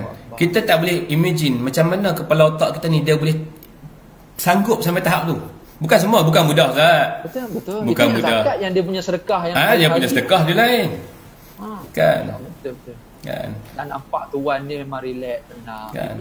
Tetapi ada juga orang kaya yang sememangnya, sebab itulah disebut dalam sebuah hadis Nabi SAW, Nabi sebut innallaha aftarada ala aghniya'il muslimina fi amwalihim biqadri allazi yas'u fuqara'ahum wa la yajhadul fuqara idza ja'u wa 'urru illa bima yadhi'u aghniya'uhum. Nabi kata sesungguhnya Allah Subhanahu wa taala mewajibkan zakat dalam sebahagian harta kita ni. Banyak mana biqadri allazi yas'u fuqara'ahum, satu kadar tu boleh memberi jaminan social security, boleh memberi jaminan kepada orang-orang di kalangan sekeliling ni. Banyak mana? 25% ya Ustaz. Kan? Dan Nabi sebut wala yajhadul fuqara, tidak akan ada orang fakir yang mana iza ja'u, yang dia ni takut tak ada makanan, kelaparan. Wa urru, tak ada duit nak beli pakaian, telanjang. Melainkan disebabkan orang kaya tak banyak zakat. Nabi sebut kalaulah semua orang kaya banyak zakat, orang miskin akan terbela. Ustaz bayanglah, kalau saya pernah pergi ke Kuala Lumpur. masuk satu hotel, tengok package buka puasa. Satu kepala Ustaz per head lah 180. Malam Merdeka naik atas menara Kuala Lumpur, satu per head 800. Ustaz pergi ke Langkawi duduk 4 season ataupun duduk di mana-mana hotel yang 7 bintang mewah. Satu malam paling mahal boleh duduk sampai 40,000 satu hotel. Ada orang kaya, sekaya-kaya manusia, dan kita sebut golongan T20 ni, dia kaya ni kaya sungguh-sungguh kan? Tapi di sana tu kita kata, dan kekayaan tu kalau semua orang kaya tadi banyak zakat, orang miskin akan terbela. Tetapi tak nafi ada orang kaya yang masih lagi dia beriman dan bertakwa kepada Allah Subhanahu Wa Taala. Tapi kalau lah dalam keadaan yang macam tu, alhamdulillah, tapi masih lagi ramai yang hanyut. Begitu juga dengan orang miskin, ada juga yang taat, tapi ramai juga yang hanyut. Itu kita nak sebut bahawasanya di sana dia tak kira miskin ataupun kaya, tapi yang paling penting adalah jiwa dia kaya. Kalau jiwa dia kaya, harta dia duduk di tangan. Walaupun saya teringat Ustaz, ni pengalaman saya saya tak ingat tahun lepas ke 2 tahun lepas, duduk jaga kaunter fitrah, saya tunggu bersama dengan staff.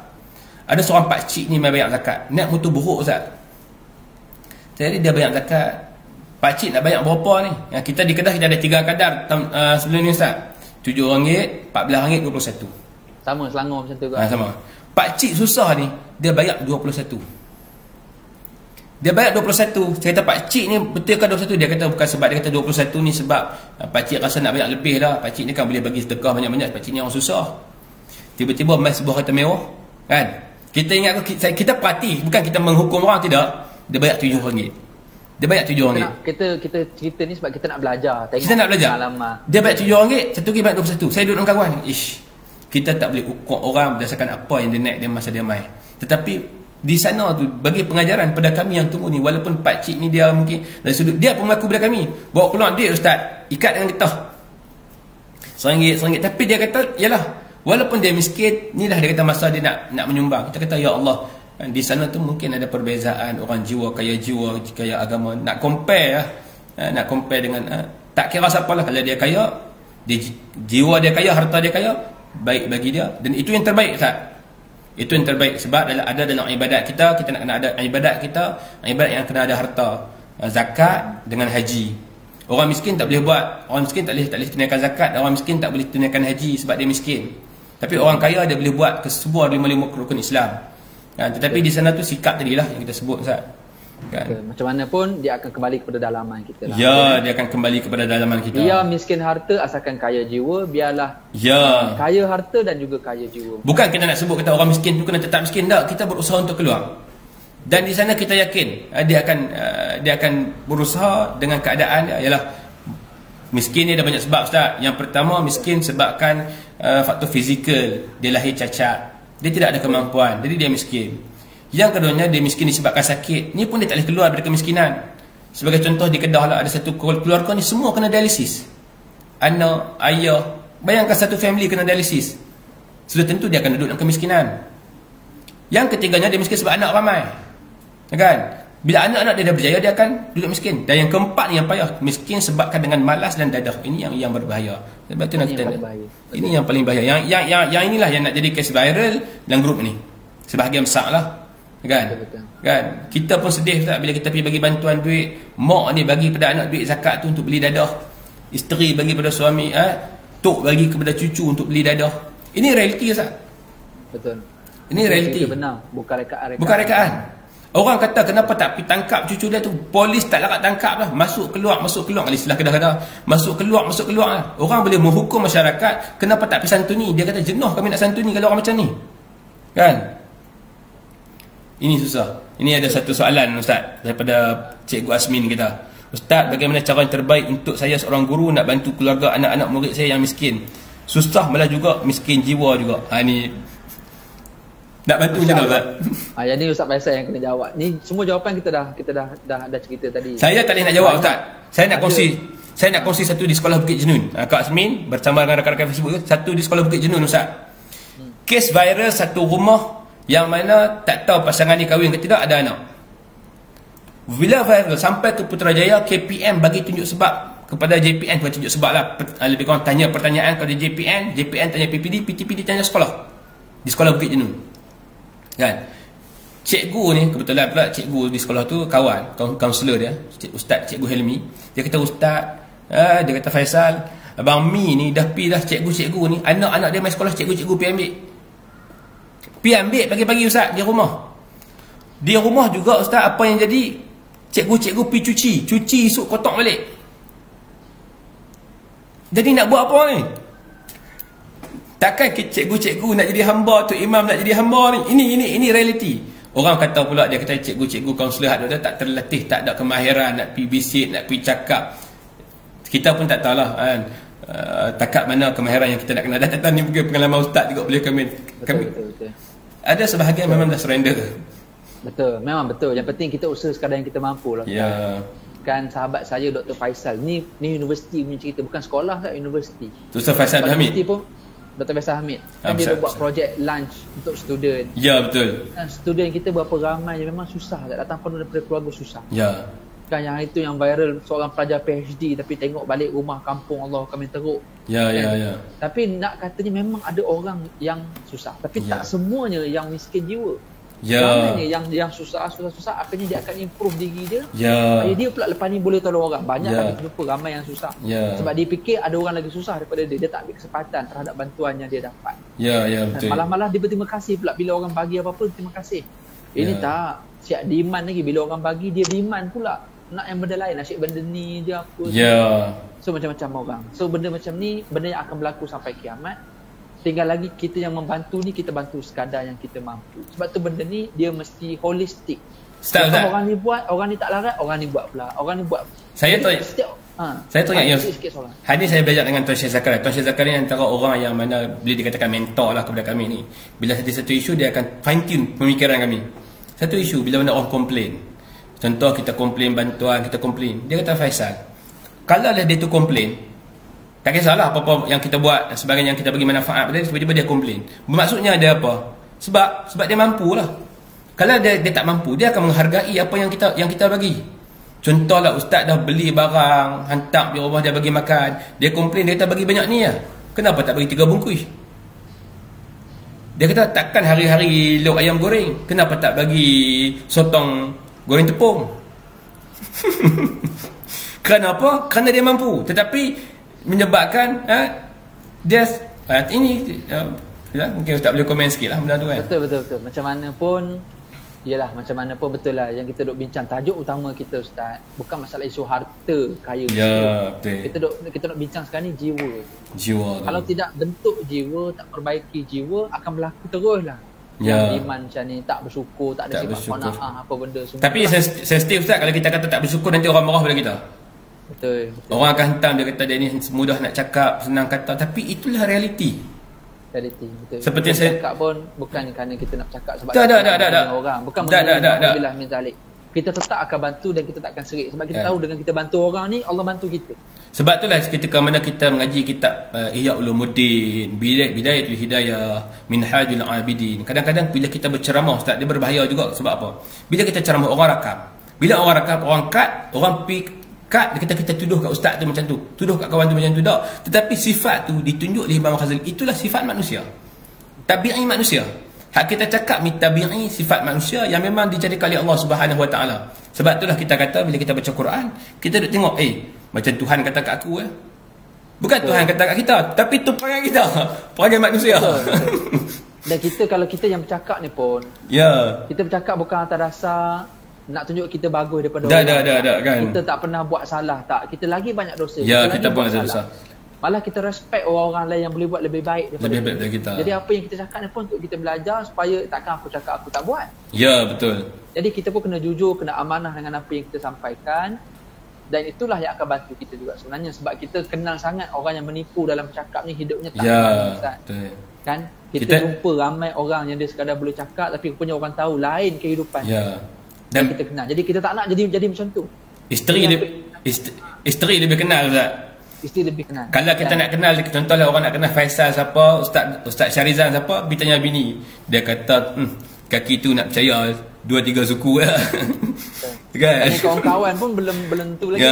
Belum, kawan-kawan belum tentu sebab kawan-kawan ni dia ada lagi konflik of interest dia. Mungkin ketindakan dan sebagainya itu, walaupun mungkin itu dari segi sandaran. Sebab disebut, sebab ada Ustaz baru dia kata, kalau nak kenal siapa kita, yang pertama tanya musuh kita. Yang kedua tanya orang terdekat dengan kita, iaitu isteri kita yang tidak sebentar dekat dengan kita. Panggil lelaki dia ni macam mana? Sembang kemas subuh dia bila? Tahajud dia macam mana? Quran dia, ini orang yang lebih kenal dan rapat dengan kita, Ustaz. Kan? Betul-betul. Okey Ustaz, kita pun mungkin dah lama, cuma saya pun ambil kesempatan ni lah, dengan apa yang berlaku dekat Kedah, dengan apa yang berlaku dekat Pahang, yang semuanya tengah panas lagi, masih belum reda pada saya. Dan benda ni bukan isu baru, daripada dulu lagi dah berlaku. Orang duk pertikai apa yang agensi buat, apa yang Jabatan Agama buat, apa yang Pusat Zakat buat dan sebagainya. Dia kita faham, kerana manusia memang sikapnya suka menghukum, tu kita faham. Betul. Namun dalam masa yang sama, kita ambil pendekatan, kita pendakwah ni yang tak ada apa-apa konflik interest. Kita bersikap untuk menasihati. Okey, secara jujur Ustaz, saya nak sebut pun, saya nak ambil peluang. Siapa yang dapat maklumat ni dapatlah. Dan kalau dia nak pusing maklumat pun, itu terpulanglah masing-masing bertanggungjawab lah. Cuma saya nak ambil kesempatan, kita perlu lebih berhati-hati lah. Maknanya kita lembaga zakat pun kena fikirkan pula mekanisme yang orang nak tengok lembaga zakat kena tunjuk juga. Akhirnya lembaga zakat buatlah SOP mekanisme macam mana kita tunjuk, tapi yang kadar paling minimum macam yang Ustaz sebut tadi. Kan? Dan masa sama pula orang yang memang nak suka untuk tunjuk pula, sebab kita faham, sebab dana bantuan orang bagi kepada dia semua, kita faham benda ni, sebab kita buat benda yang sama Ustaz, kita berterlibat dengan NGO. Kalau semua benda kita sembunyikan, nanti orang tak percaya. Ya betul. Sampai tahap kita bila buat kutipan dana, kita kena tunjuk bank slip apa semua Ustaz, ke mana duit tu pergi apa semua. Kita kena bagi tahu kepada penderma ni. Kita faham. Itu pun sebagai muhasabah juga, orang yang nak tunjuk pula semua video dan gambar dan seumpamanya juga perlu hadkan. Kan, maknanya bukan tak boleh tunjuk, tapi perlu minimumkan dan seumpamanya. So maknanya kita kena adil lah benda ni. Dua-dua pihak kena adil. Dan yang ketiga pula, orang yang memerhati pula, yang tak terlibat. Dia bukan pusat zakat pun tidak, bukan orang yang menyalurkan bantuan pun tidak. Okay? Dia bukan NGO pun tidak. So sebagai masyarakat juga kena bersikap adil. Okay? Dalam kita nak terus menghukum apa yang sumbangan kita, bukan apa hak kita, apa yang kita punya peranan. Sepatutnya kita support lah, kita support pusat zakat, kita support NGO. Dan masa sama kita tengok pula mekanisme orang kampung, betul ke orang kampung tak pernah tolong. Benda tu sangat mustahil lah orang kampung tak tolong. Dan jadi benda macam ni semuanya muhasabah kita bulan Ramadan. Waktu untuk kita menghitung dan mengukur diri kita semua. Saya yang bercakap pun saya kena menghukum. Saya kena hukum diri saya.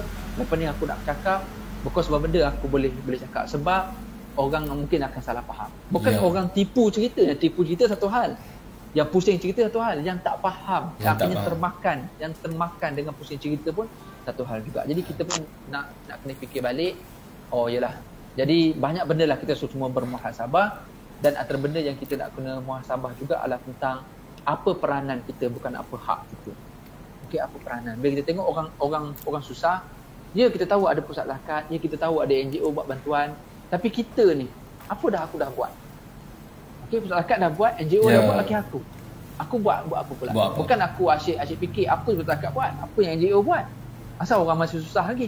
Kita ni dah tolong apa dulu. Kan, macam isu yang kita bincangkan daripada awal tadi.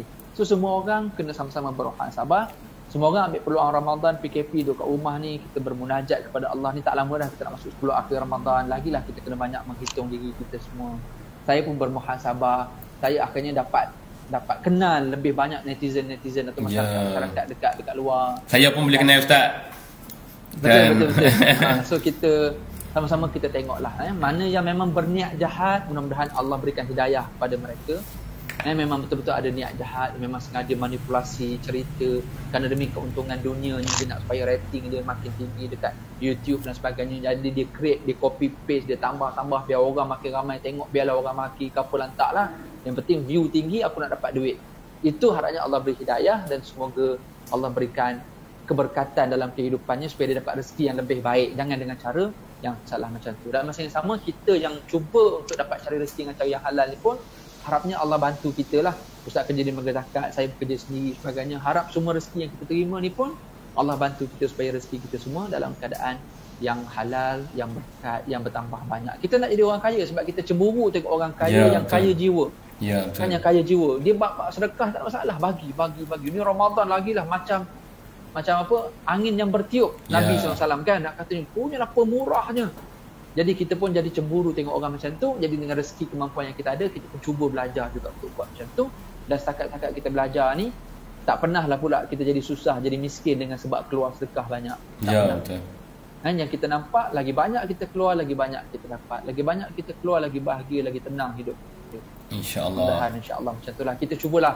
Harapnya lepas PKP nanti, mana yang sempat kita jernihkan, kita jumpa masyarakat ke apa ke, harapnya semua makin faham. Makin faham. So semua orang kena ambil pendekatan wasatiyah, Ustaz. Ini kaedah. Ya, ya, ya. Wasatiyah, lembaga zakat wasatiyah, masyarakat wasatiyah, NGO yang tak terlibat dengan agensi tapi yang bersifat NGO pun kena wasatiyah juga. Kena semuanya kena, kita bukan compete tapi kita complement, Ustaz. Ya, betul. Saya setuju. Betul. Kan? Kita Sebab- bukannya nak tengok siapa power, tapi kita nak complement. Mana yang kurang kita sama support. Sebab tu penting komunikasi, kan penting. Betul jadi isu bila orang kata masuk tempat orang kena satu sudut, ya betul.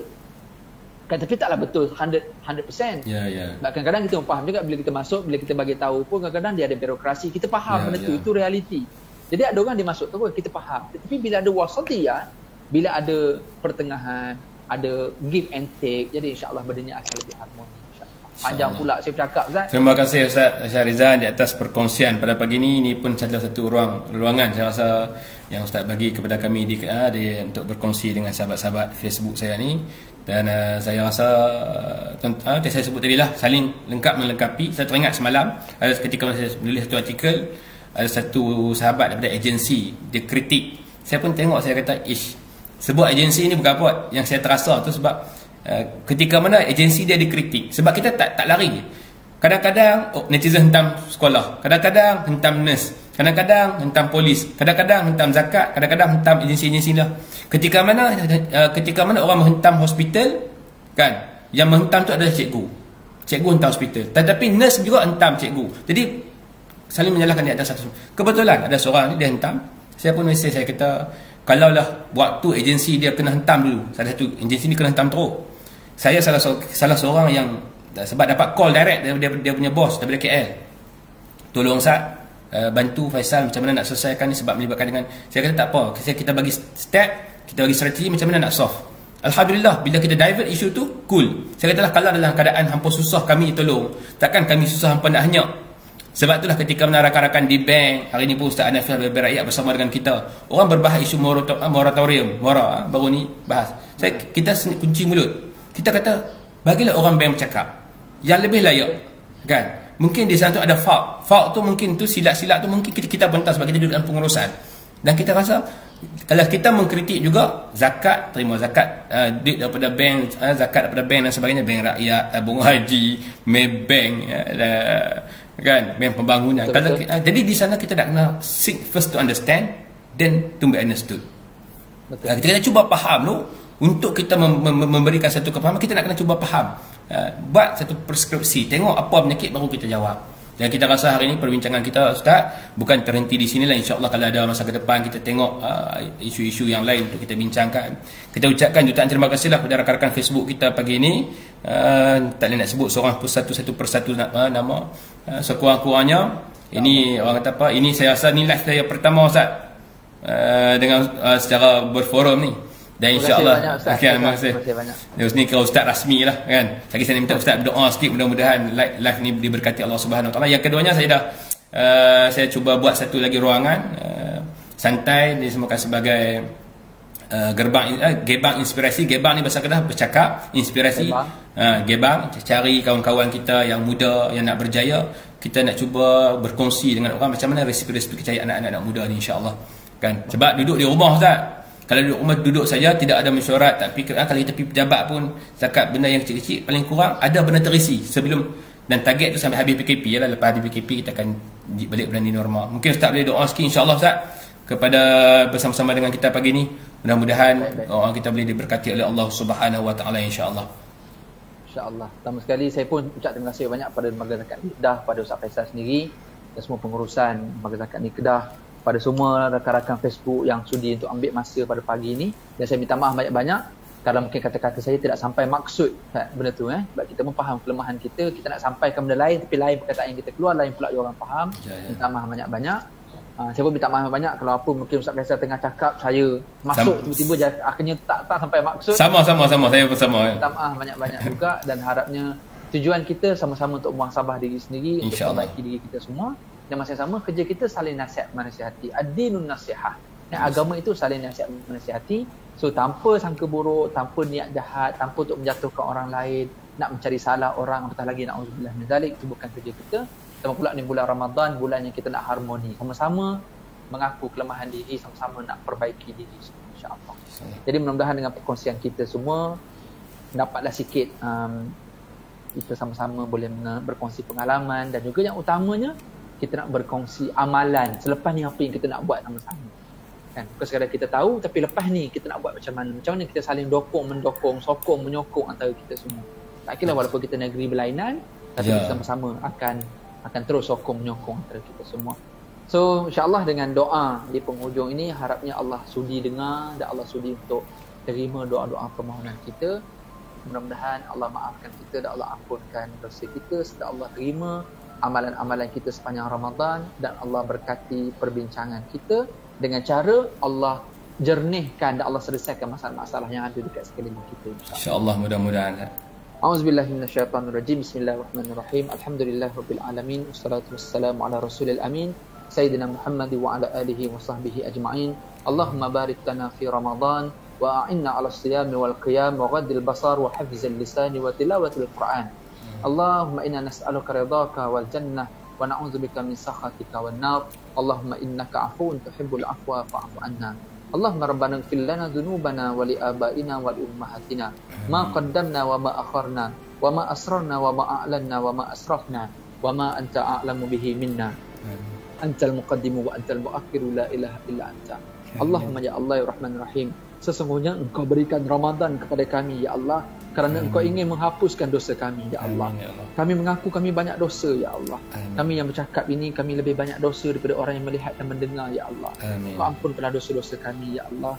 Dosa yang kami lakukan secara sedar ataupun dosa yang kami tidak sedari ya Allah. Dosa yang kami lakukan zaman-zaman dulu, termasuk dosa-dosa yang kami baru lakukan pada zaman sekarang. Dosa-dosa yang kami buat terang-terang ataupun dosa yang kami buat sembunyi-sembunyi ya Allah. Ampunkan dosa kami, perkara yang kami tak perasan itu adalah dosa, tapi di sisi-Mu ya Allah sebenarnya ia adalah satu silap dan dosa. Kau ampunkan dosa-dosa kami ya Allah. Sesungguhnya Ramadan adalah bulan pengampunan ya Allah. Janganlah Kau keluarkan kami daripada Ramadan, melainkan Kau hapuskan dosa-dosa kami. Allahumma ya Allah, sesungguhnya perbincangan kami pada pagi ini ya Allah, bukan kerana untuk menunjukkan kami betul, orang lain salah ya Allah. Tetapi adalah kami sentiasa ingin membetulkan diri kami ya Allah. Dalam masa yang sama kami ingin memperbaiki apa-apa kekhilafan antara kami ya Allah.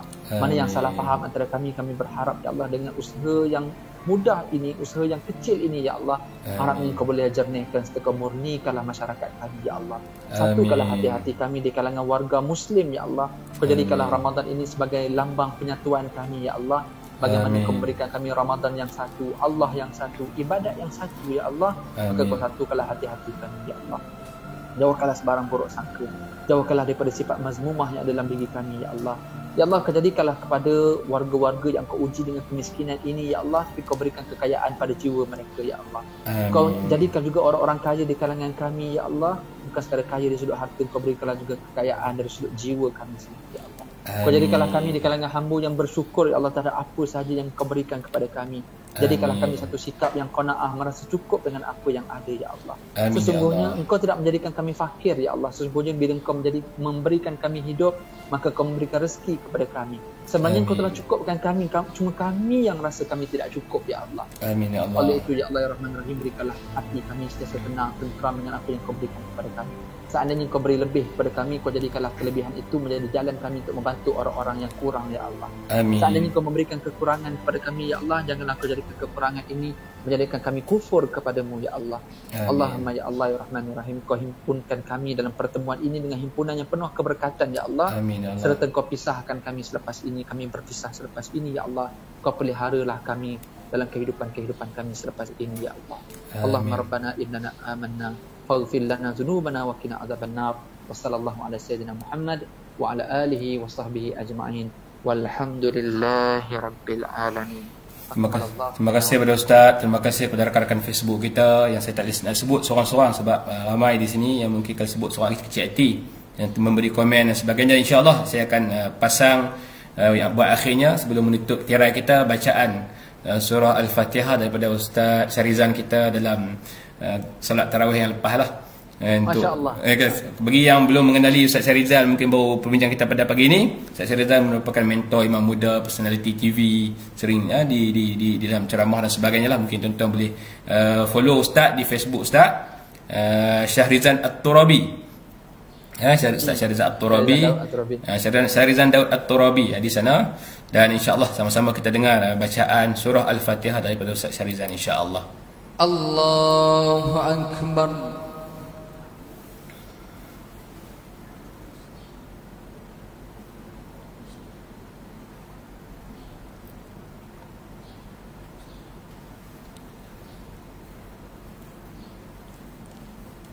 بسم الله الرحمن الرحيم الحمد لله رب العالمين الرحمن الرحيم مالك يوم الدين إياك نعبد وإياك نستعين اهدنا الصراط المستقيم صراط الذين أنعمت عليهم غير المغضوب عليهم ولا الضالين